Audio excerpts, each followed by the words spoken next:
Assalamualaikum warahmatullahi wabarakatuh. Perkenalkan, nama saya Ferdiasan Harahap dengan NIM 230611388. Saya berasal dari Prodi Teknologi Industri Pertanian. Di sini saya akan menjelaskan mengenai mikroorganisme. Yang pertama ialah jamur atau fungi. Jamur merupakan tanaman yang tidak memiliki klorofil sehingga tidak bisa melakukan proses fotosintesis untuk menghasilkan makanan sendiri. Jamur hidup dengan cara mengambil zat-zat makanan seperti selulosa, glukosa, lignin. Ciri-ciri jamur. Yang pertama ialah dinding sel yang mengandung kitin. Berbeda dengan tumbuhan yang memiliki dinding sel dari selulosa.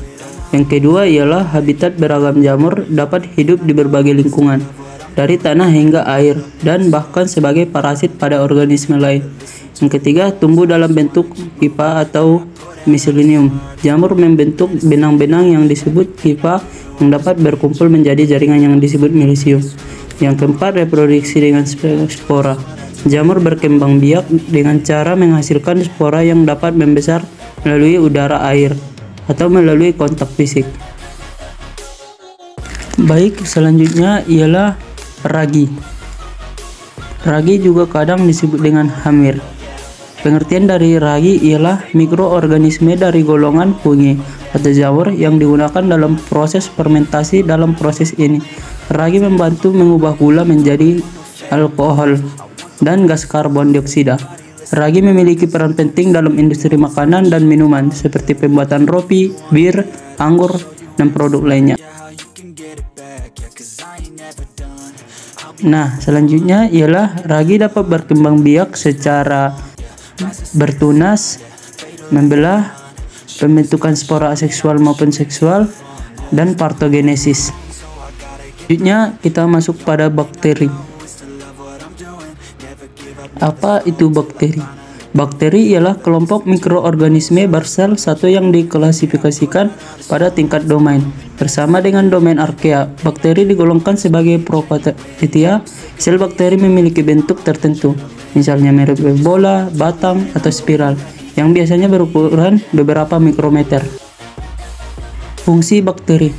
Fungsi bakteri di dalam tubuh manusia pun. Bakteri memberikan manfaat yang banyak: pertahanan melawan infeksi, berperan dalam sistem imun, sumber nutrien, dan menstimulasi pergantian epitel. Bakteri yang menghuni tubuh manusia disebut mikroba flora normal. Baik, sekarang kita masuk kepada bagian alga. Alga merupakan organisme akuatik sederhana yang menyerupai tumbuhan dan tidak memiliki akar, batang, dan daun sejati. Banyak yang bersel tunggal sehingga hanya dapat dilihat menggunakan mikroskop, sementara yang lain tumbuh dalam filamen atau lapisan yang cukup mencolok. Fungsi dari alga. Alga berperan penting dalam ekosistem karena menghasilkan energi dan bahkan makanan bagi ekosistem perairan. Alga juga umumnya digunakan sebagai bahan baku pembuatan polisakarida, kunori, sumber mineral, bahkan pakan ternak, dan sebagainya. Yang terakhir ialah protozoa. Protozoa adalah kelompok polifili eukariota bersel satu.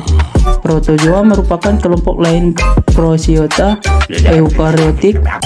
Kadang-kadang antara algae dan protozoa kurang jelas perbedaannya.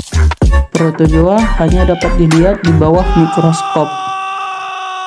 Baik, itu saja penjelasan dari saya.